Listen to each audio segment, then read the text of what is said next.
आज की वीडियो में हम स्मार्ट मनी कंसेप्ट के बारे में सीखने जा रहे हैं। स्मार्ट मनी कंसेप्ट यानी ऐसी ट्रेडिंग स्ट्रेटजीज जो कि माना जाता है कि स्मार्ट मनी यूज करते हैं। स्मार्ट मनी का मतलब यह है कि जो बड़े बड़े म्यूचुअल फंड्स होते हैं, बैंक्स होते हैं, हेज फंड्स होते हैं, वो इन स्ट्रेटजीज का यूज करके अपने ट्रेड लेते हैं। देखिए, गारंटी के साथ ये नहीं कहा जा सकता कि एग्जैक्टली यही स्ट्रेटजी वो यूज करते हैं, क्योंकि अपनी स्ट्रेटजी को वो बहुत ज्यादा सीक्रेट रखते हैं। लेकिन जितने भी पब्लिक इंफॉर्मेशन बाहर आई है उससे पता चलता है कि बहुत सारे स्मार्ट मनी इन स्ट्रेटजीज का यूज करते हैं। तो अगर आप इसको सीख लेते हैं तो आपकी ट्रेडिंग में प्रॉफिट कमाने के जो चांसेस होंगे वो बहुत ज्यादा बढ़ जाएंगे, क्योंकि अगर आप इनके हिसाब से ट्रेड लेंगे तो स्मार्ट मनी भी उसी टाइम पर ट्रेड ले रहा होगा। और क्योंकि उनके पास बहुत ज्यादा पैसा होता है, बहुत ज्यादा स्किल्ड प्रोफेशनल होते हैं, एडवांस्ड डेटा होता है, इसलिए उनके सही निकलने के चांसेस बहुत ज्यादा होते हैं। और आप भी उनके साथ लग लिए तो समझ लीजिए पैसा बनने के जो आपके चांसेस होंगे वो भी बहुत ज्यादा बढ़ जाएंगे। अब देखिए, ये जो स्ट्रेटजीज हैं इनको समझने के लिए आपको बहुत सारे ऐसे नए कंसेप्ट्स के बारे में सीखना पड़ेगा जो आपको पहले से पता नहीं होंगे। इस वजह से ये जो वीडियो होगी ये थोड़ी लंबी होगी, लेकिन अगर आप एक प्रो ट्रेडर बनना चाहते हैं तो ये समझना बहुत ज्यादा इंपॉर्टेंट है। तो चलिए इस वीडियो को शुरू करते हैं। अब देखिए, अभी तक आपको यह तो समझ आ गया होगा कि स्मार्ट मनी का मतलब यहां पर पैसे की बात नहीं कर रहे हैं, बल्कि हम बात कर रहे हैं उन बड़े बड़े इंस्टीट्यूशंस की जिनके पास बहुत सारा पैसा है, बहुत सारा स्किल्ड लोग हैं और बहुत एडवांस डेटा है। और इन स्ट्रैटेजी का यूज करके हम पता करने की कोशिश करते हैं कि वो कहां पर ट्रेड लेंगे, ताकि हम भी उसी वक्त पे ट्रेड लें। और अगर आप स्मार्ट मनी के साथ ही बाय करेंगे तो उनके बाय करने के बाद, क्योंकि वो बहुत ज्यादा इन्वेस्टमेंट करते हैं, प्राइस बढ़ने के चांसेस बहुत ज्यादा होते हैं, इसलिए आपको प्रॉफिट होने के भी जो चांसेस होंगे वो भी बहुत ज्यादा होंगे। तो स्मार्ट मनी कंसेप्ट को समझने के लिए आपको सबसे पहले मार्केट स्ट्रक्चर को समझना होगा। आपने देखा होगा कि जब भी मार्केट बढ़ता है, मान लीजिए प्राइस बढ़ती है, तो प्राइस बढ़ने के बाद थोड़ा सा प्राइस नीचे आती है, उसके बाद वापस प्राइस ऊपर जाती है, फिर थोड़ा सा प्राइस नीचे आती है, फिर वापस ऊपर जाती है। यानी जब प्राइस बढ़ती है तो सीधा नहीं बढ़ती है, बल्कि कुछ इस तरीके की फॉर्मेशन हमें यहां पर देखने को मिलती है, जिसमें जो प्राइस होती है वो अपना हाई बनाती है, फिर लो बनाती है, हाइयर हाई बनाती है, हाइयर लो बनाती है।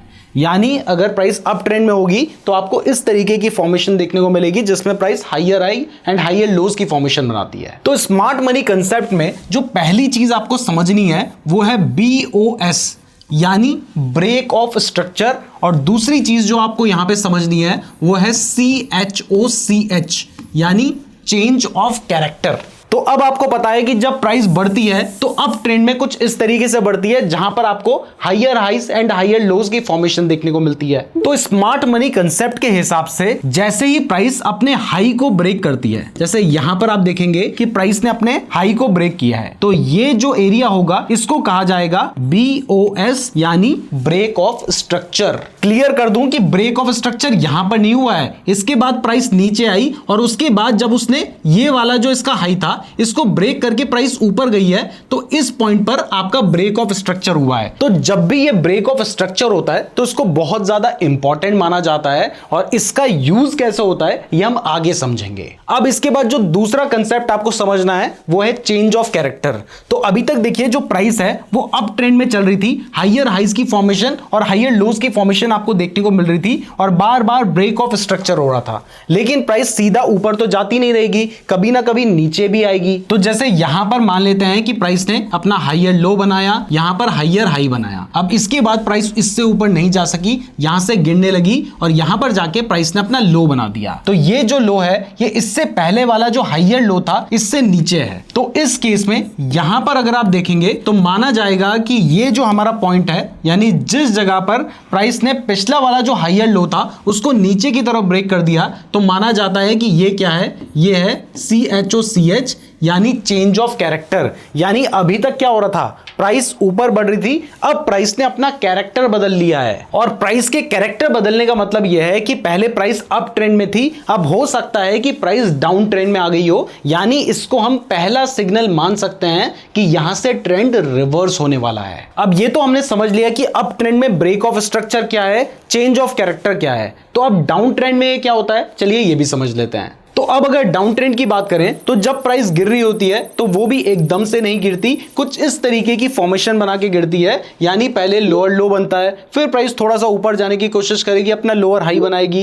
लेकिन फिर प्राइस और नीचे आ जाती है, लोअर लो बनाती है, फिर थोड़ा ऊपर जाने की कोशिश करती है, लोअर हाई बनाती है, और इस तरीके से डाउन ट्रेंड बनता है। तो अब यहां पर ब्रेक ऑफ स्ट्रक्चर क्या होगा, जैसे ही प्राइस अपना ये जो लोअर लो का लेवल है इसको ब्रेक कर देती है, जैसे यहां पर लोअर लो बनाया था और इसके बाद ये वाला जो पॉइंट है यहां पर प्राइस ने अपने लोअर लो के लेवल को ब्रेक कर दिया है, तो इस जगह पर ये हो जाएगा हमारा ब्रेक ऑफ स्ट्रक्चर। ऐसे ही अगर हम इससे लगते हुए एक लाइन ड्रॉ कर दें तो यहां पर हो जाएगा हमारा ब्रेक ऑफ स्ट्रक्चर। अब इसके बाद फिर से देखिए यहां पर प्राइस ने लोअर लो बनाया है, लेकिन इस बार लोअर लो को प्राइस ने ब्रेक नहीं किया, इसके बाद प्राइस बढ़ने लगी और इससे पहले जो लोअर हाई था प्राइस उसको भी ब्रेक करके ऊपर बढ़ गई है। तो अगर हम इससे लगते हुए एक लाइन यहां पे ड्रॉ कर दें तो ये क्या होगा, ये बन जाएगा हमारा CHOCH यानी चेंज ऑफ कैरेक्टर। क्योंकि यहां तक हमें समझ आ रहा है कि जो प्राइस थी वो पहले नीचे गिर रही थी, लेकिन इस जगह पर प्राइस ने अपने लोअर हाई को ब्रेक करके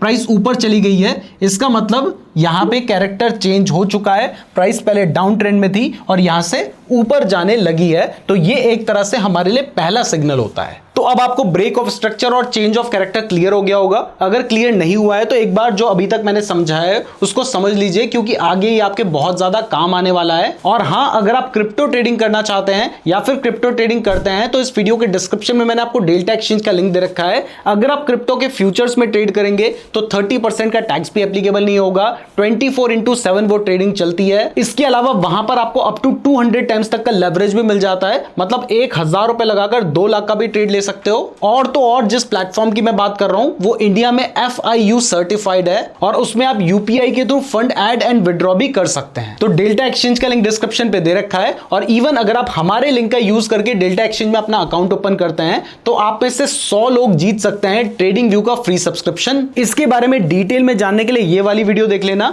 और नीचे मैंने आपको गूगल फॉर्म का लिंक दे रखा है, उस फॉर्म को भी जरूर फिल कर लेना। चलिए अब वापस आते हैं टॉपिक पे, और यहां पर हम स्ट्रॉन्ग एंड वीक लेवल को समझते हैं। तो अभी तक आपको पता है कि प्राइस कुछ इस तरीके से बढ़ती है, और जब भी प्राइस अपने इस लेवल को ब्रेक करती है तो यहां पर क्या बनता है, यहां पर हमारा ब्रेक ऑफ स्ट्रक्चर बनता है। इस जगह पर भी हमारा ब्रेक ऑफ स्ट्रक्चर बना है। तो अगर प्राइस ने हमारे इस लेवल को ब्रेक किया है और तब हमारा ब्रेक ऑफ स्ट्रक्चर बना है, तो जाहिर सी बात है कि प्राइस ने इस लेवल को बहुत आराम से ब्रेक कर दिया। तो ये हमारा कौन सा लेवल होगा, ये हमारा होगा वीक लेवल। और किस पॉइंट पे जाने के बाद प्राइस ऊपर बढ़ी थी, प्राइस इस पॉइंट पे जाने के बाद ऊपर बढ़ी थी, इसलिए ये हमारा होगा स्ट्रॉन्ग लेवल। ऐसे ही यहां पर ये होगा हमारा वीक लेवल और ये होगा हमारा स्ट्रॉन्ग लेवल।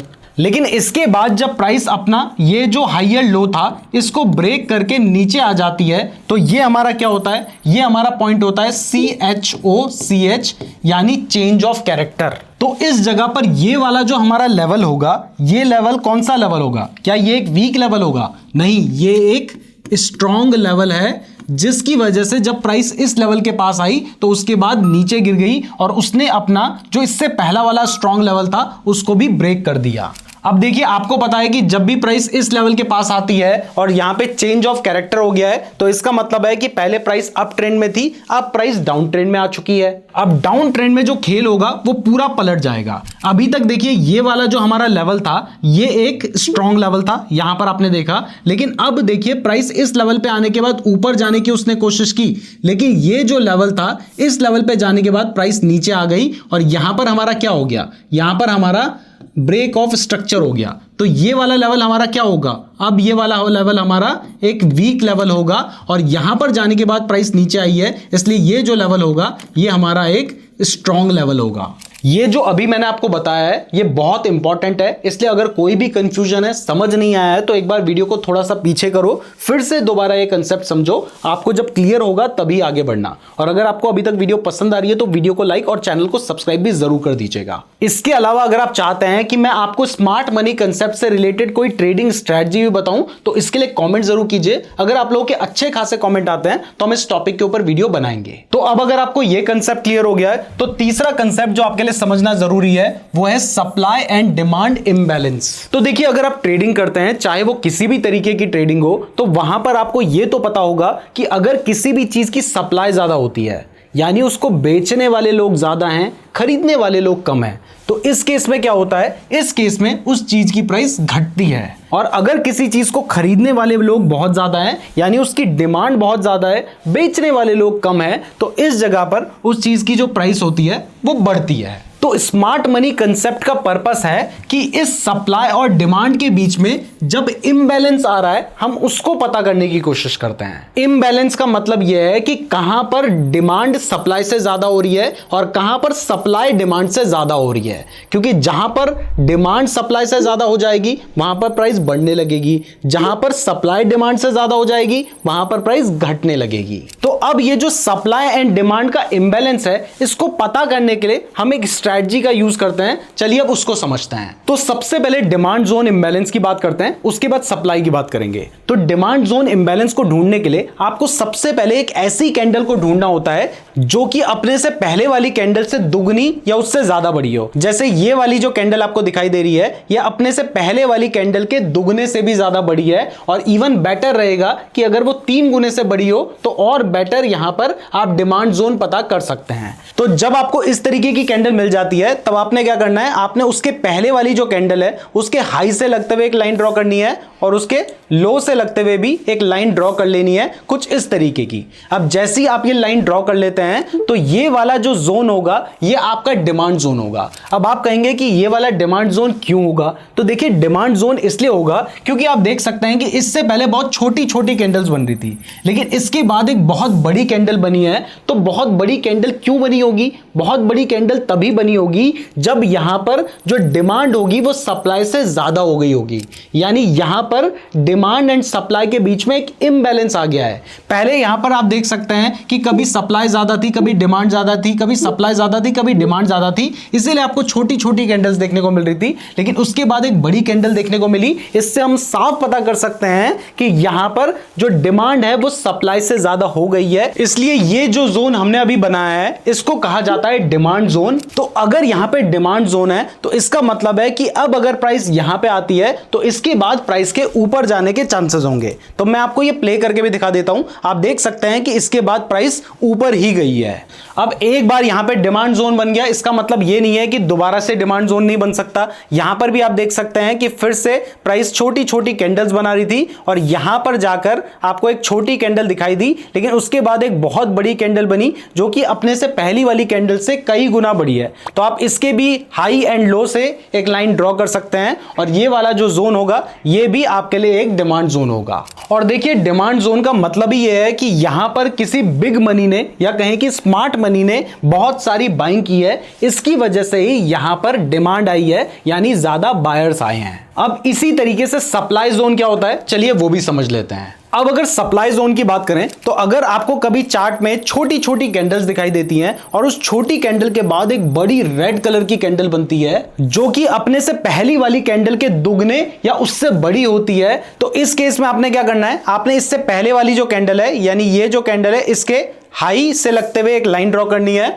और ऐसे ही इसके लो से लगते हुए भी आपने एक लाइन यहां पे ड्रॉ कर देनी है। और अब ये वाला जो जोन होगा ये आपका एक स्ट्रॉन्ग सप्लाई जोन होगा और इसका मतलब यह है कि यहां पर भी डिमांड एंड सप्लाई के बीच में इम्बैलेंस क्रिएट हो गया है। क्योंकि पहले आप देख सकते हैं कि मार्केट साइडवेज चल रहा था, छोटी छोटी कैंडल्स बन रही थी, इसका मतलब डिमांड एंड सप्लाई लगभग बराबर थी। लेकिन यहां पर किसी बड़ी पार्टी ने या किसी स्मार्ट मनी ने सेलिंग की है जिसकी वजह से सप्लाई ज्यादा हो चुकी है और तभी ये बड़ी रेड कैंडल हमें देखने को मिली है। तो अब ये जो पार्ट होगा ये हमारा एक स्ट्रॉन्ग सप्लाई जोन की तरह काम करेगा। और अब अगर प्राइस दोबारा से इस लेवल के पास आती है तो यहां पर आने के बाद प्राइस के गिरने के चांसेस होते हैं। तो अब मैं आपको ये प्ले करके भी दिखा देता हूं। तो यहां पर आप देख सकते हैं कि ये क्या है, ये हमारा एक स्ट्रॉन्ग सप्लाई जोन है और इसके बाद आप देखिए कि यहां पर प्राइस दोबारा से इस लेवल के पास आई थी, लेकिन क्योंकि ये एक स्ट्रॉन्ग सप्लाई जोन है इसलिए इस लेवल पे आने के बाद आप देख सकते हैं कि प्राइस यहां से अच्छी खासी गिर गई थी। थी। इवन बाद में भी आप देखिए कि बहुत दिनों के बाद जब प्राइस वापस से इस लेवल के पास आई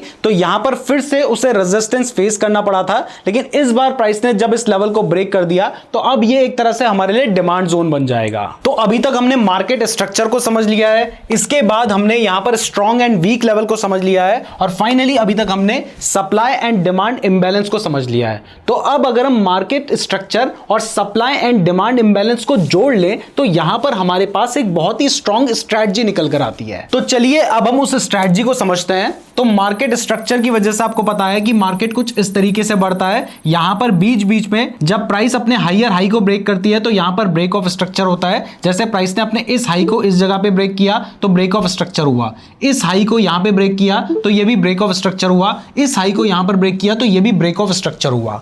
अब मैंने आपको यह भी बता रखा है कि अगर प्राइस इस हाई को ब्रेक करके ऊपर चली गई तो इसका मतलब ये एक वीक लेवल है, और यहां से आने के बाद प्राइस ऊपर गई है, इसका मतलब ये क्या है, ये एक स्ट्रॉन्ग लेवल है। तो अगर आपको चार्ट पे दिखाई देता है कि प्राइस अप ट्रेंड में है, यहां पर ब्रेक ऑफ स्ट्रक्चर हुआ है, और ब्रेक ऑफ स्ट्रक्चर जब हुआ है तो उससे पहले आपने नीचे देखना है कि जहां पर जाने के बाद प्राइस ऊपर उठी थी, यानी ये जो हमारा स्ट्रॉन्ग लेवल था, अगर इस जगह पर आपको यहां पर एक मोमेंटम कैंडल देखने को मिली है, यानी एक बड़ी कैंडल मिली है जो कि अपने से पहली वाली कैंडल के दुगने से भी बड़ी है, तो आपने क्या करना है, आपने इस कैंडल से लगते हुए एक लाइन ड्रॉ कर लेनी है, और अब ये जो जोन होगा ये आपके लिए एक स्ट्रॉन्ग डिमांड जोन का काम करेगा। साथ ही आपको पता है कि ये लेवल भी स्ट्रॉन्ग है, यानी अगर आपको दिखाई देता है कि ये जो कैंडलस्टिक पैटर्न वाला काम हुआ है ये स्ट्रॉन्ग सपोर्ट लेवल के पास हुआ है, तो ये एरिया क्या होगा, ये हमारे लिए एक स्ट्रॉन्ग डिमांड जोन होगा। और अब अगर प्राइस इस लेवल पे आती है तो यहां से प्राइस के नीचे आने के चांसेस बहुत कम होंगे, तो आप क्या कर सकते हैं, आप यहां पर बाइंग कर सकते हैं, और इस केस में आपका जो स्टॉप लॉस होगा वो ये जो स्ट्रॉन्ग लेवल है इसके नीचे, यानी यहां पर कहीं होगा। अब इसके बाद सप्लाई जोन आप कैसे ढूंढेंगे, जैसे मान लेते हैं कि प्राइस ने यहां पर अपना हाई बनाया और इसके बाद इससे पहले वाला जो इसका स्ट्रॉन्ग लेवल था इसको ब्रेक करके प्राइस नीचे आ गई, तो यहां पर क्या हुआ, यहां पर अपना चेंज ऑफ कैरेक्टर हो गया। अब अगर प्राइस इस लेवल से नीचे आई है तो ये वाला लेवल क्या होगा, ये वाला लेवल हमारा वीक नहीं बल्कि स्ट्रॉन्ग लेवल होगा। तो अगर आपको दिखाई देता है कि स्ट्रॉन्ग लेवल यानी जहां पर जाने के बाद प्राइस नीचे आई है वहां पर पहले छोटी कैंडल बनी थी और उस छोटी कैंडल के बाद एक बड़ी रेड कलर की कैंडल बनी थी जो कि अपनी पहली वाली छोटी कैंडल से दुगने या उससे बड़े साइज की थी, तो आप क्या करेंगे, आप ये जो छोटी वाली कैंडल है इसके हाई एंड लो से लगते हुए एक लाइन ड्रॉ कर लेंगे, और इस केस में ये क्या होगा, ये आपका एक स्ट्रॉन्ग सप्लाई जोन होगा।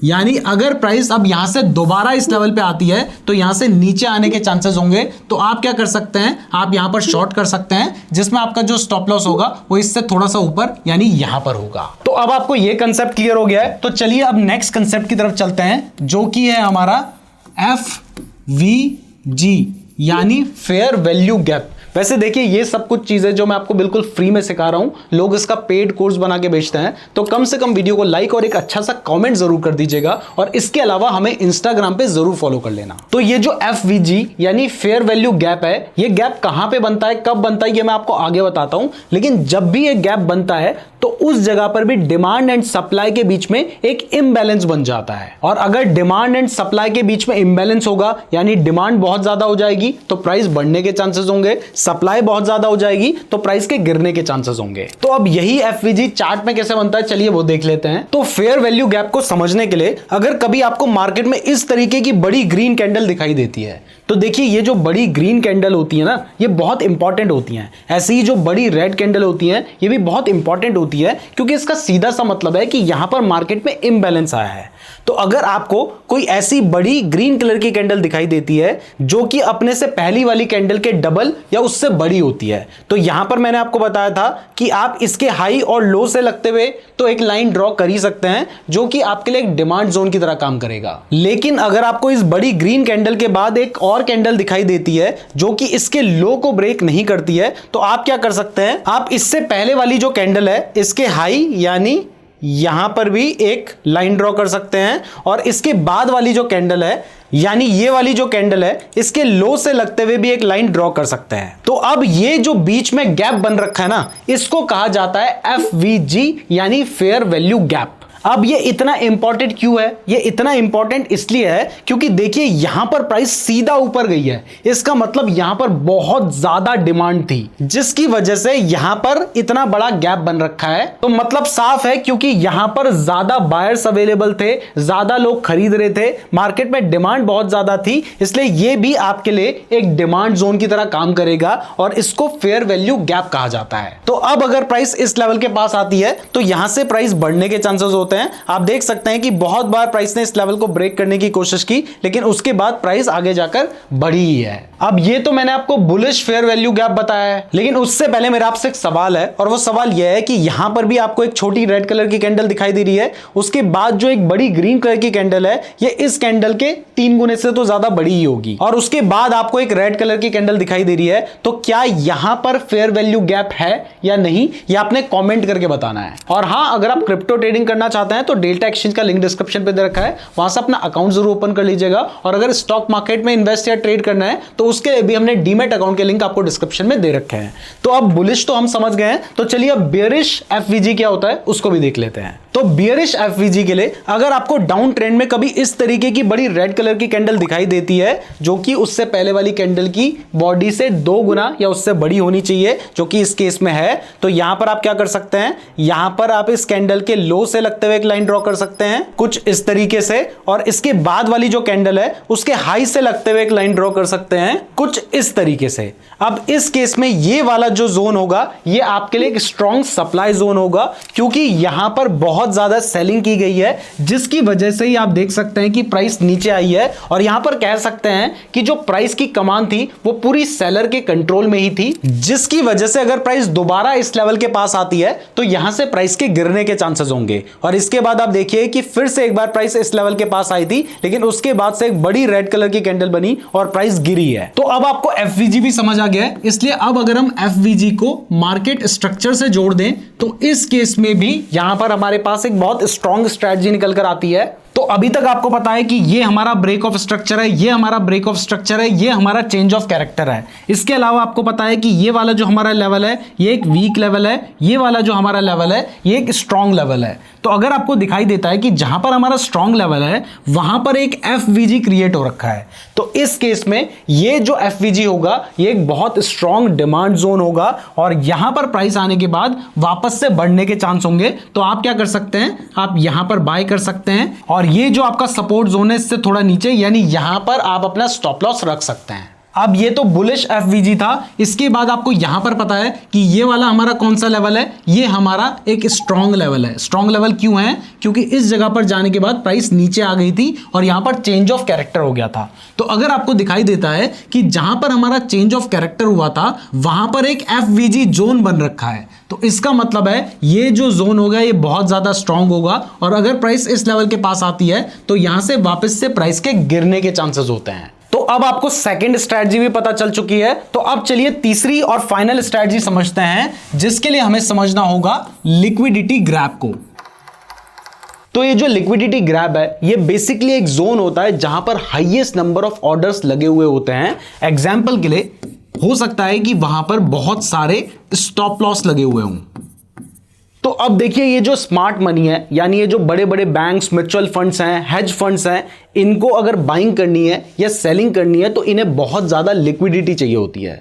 लिक्विडिटी का मतलब यह है कि अगर इन्हें बाइंग करनी है तो इन्हें बहुत सारे सेलर्स चाहिए, अगर इन्हें सेलिंग करनी है तो बहुत सारे बायर्स चाहिए, क्योंकि हो सकता है कि वो 1000 करोड़, 2000 करोड़, 3000 करोड़ के ऑर्डर डाल रहे हो। अब आपको अगर 1-2 करोड़, 5 करोड़ के ऑर्डर डालने हैं तो वो तो आराम से एग्जीक्यूट हो जाएगा, लेकिन जब इतने बड़े ऑर्डर्स आपको डालने होंगे तो वो एक जगह पे और एक टाइम पे एग्जीक्यूट नहीं हो पाएंगे। तो ये जो स्मार्ट मनी है ये कोशिश करते हैं कि प्राइस उस लिक्विडिटी जोन के पास जाए जहां पे लोगों के स्टॉप लॉस लगे हुए हैं, ताकि लोगों के स्टॉप लॉस हिट हो जाएं और उन्हें वहां पर लिक्विडिटी मिल जाए। अब आप कहेंगे कि भाई ये तो लोगों के स्टॉप लॉस हिट करवा रहे हैं। देखिए ये लोग बुरे नहीं है, इनकी बस मजबूरी है कि अगर इन्हें ऑर्डर्स एग्जीक्यूट करना है तो स्टॉप लॉस हिट करवाने पड़ेंगे।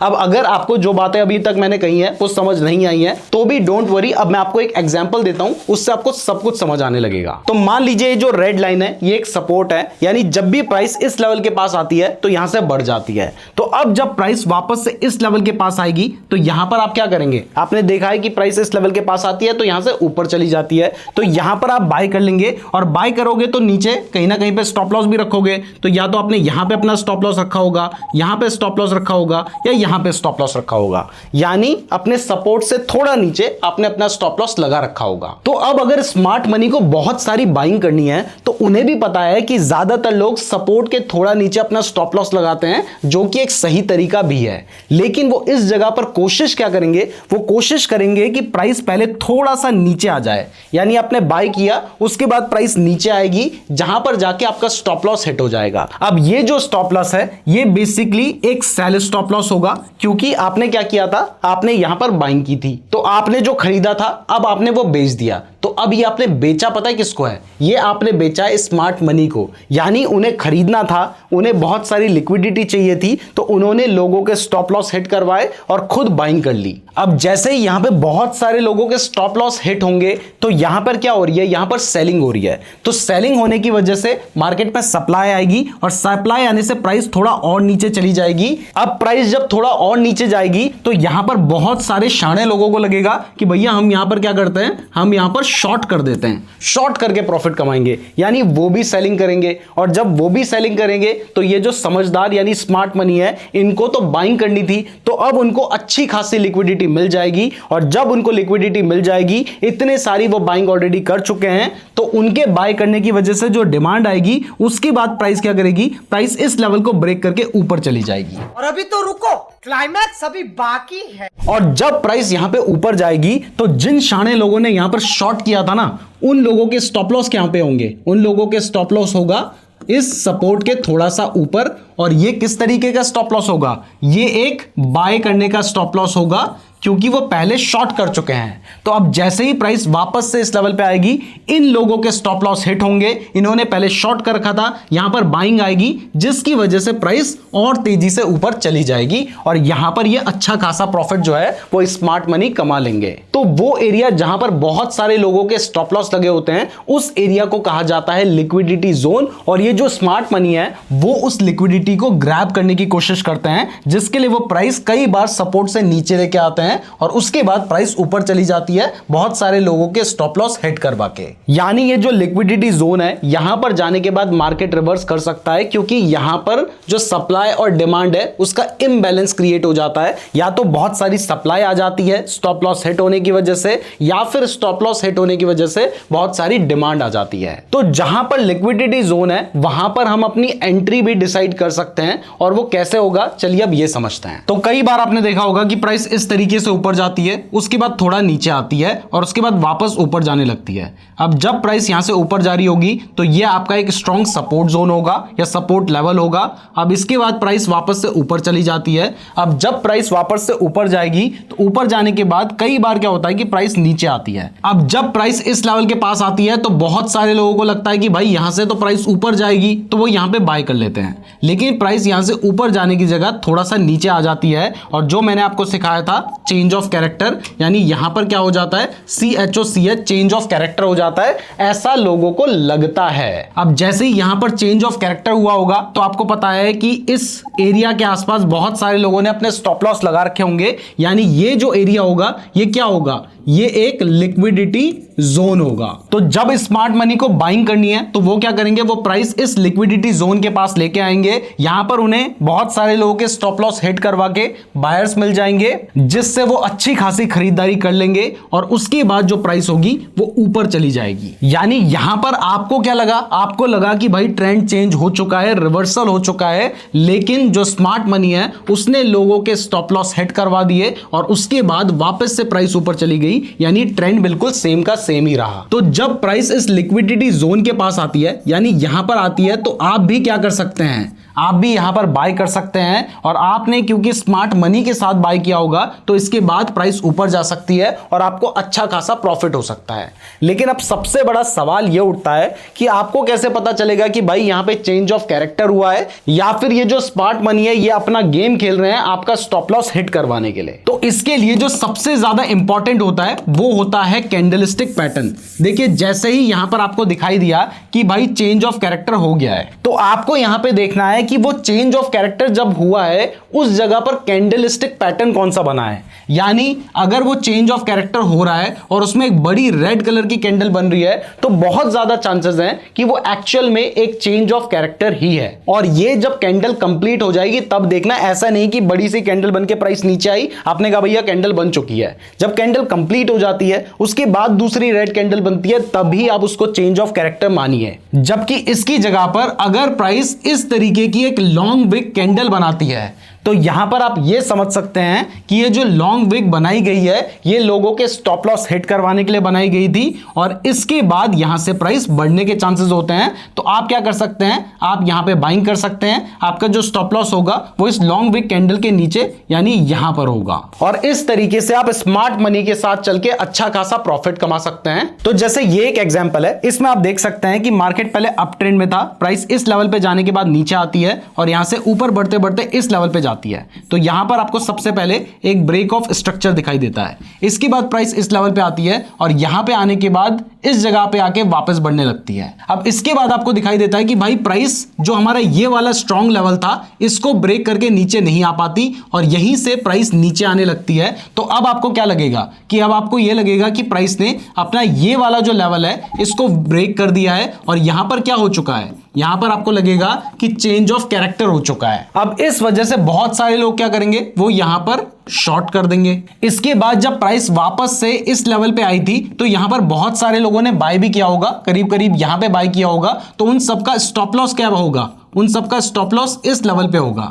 तो अब प्राइस क्या करती है, प्राइस वापस से इस लेवल पे आती है, वो आती नहीं है, स्मार्ट मनी उस प्राइस को आप देख सकते हैं कि इस लेवल पे लेके आते हैं जहां पर आपको एक लंबी सी विक दिखाई दे रही है कैंडल में। यानी जिस सभी ने यहां पे बाय किया था, शॉर्ट करने की कोशिश की थी, उन सब का यहां पे स्टॉप लॉस हिट हो जाता है। और एक बार जब सबका स्टॉप लॉस हिट हो जाता है उसके बाद आप देखेंगे कि यहां से आगे चल के प्राइस बहुत ज्यादा बढ़ जाती है। यहां से आप देख सकते हैं कि अच्छा खासा मूवमेंट इसके बाद आता है। तो इसका मतलब यह है कि ये जो लेवल था यहां पर स्मार्ट मनी ने लिक्विडिटी को ग्रैब किया और उसके बाद उन्होंने बाइंग की, जिसके बाद प्राइस आगे बढ़ चुकी है। तो जैसे ही प्राइस ने इस वाले लेवल के ऊपर यानी यहां पर कहीं पर ब्रेकआउट दे दिया था तब आप यहां पर बाय कर सकते थे। अगर ज्यादा सेफ चलना था तो इसका जो हाई था यानी यहां पर आप बाय कर सकते थे। आपका जो स्टॉप लॉस होता वो इस लेवल के थोड़ा नीचे होता और उसके बाद आप अच्छा खासा मूवमेंट कैप्चर कर सकते थे, जो कि आप देख सकते हैं कि लगभग 3000 पॉइंट का है। तो इस तरीके से लिक्विडिटी को ग्रैब किया जाता है। ये जो लिक्विडिटी ग्रैब है इसके ऊपर एक और वीडियो बन सकती है। अगर आप चाहते हैं हम वीडियो बनाएं तो इसके लिए कमेंट जरूर कीजिएगा, साथ ही वीडियो को लाइक जरूर कर देना। अगर आप स्टॉक मार्केट में ट्रेड करते हैं तो डीमैट अकाउंट का लिंक डिस्क्रिप्शन पे दिया गया है। अगर आप क्रिप्टो में ट्रेड करते हैं या करना चाहते हैं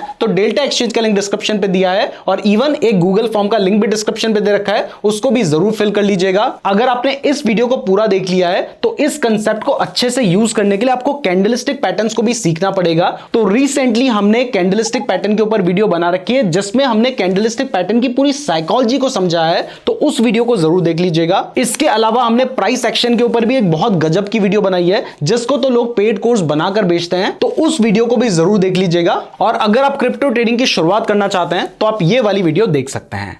धन्यवाद।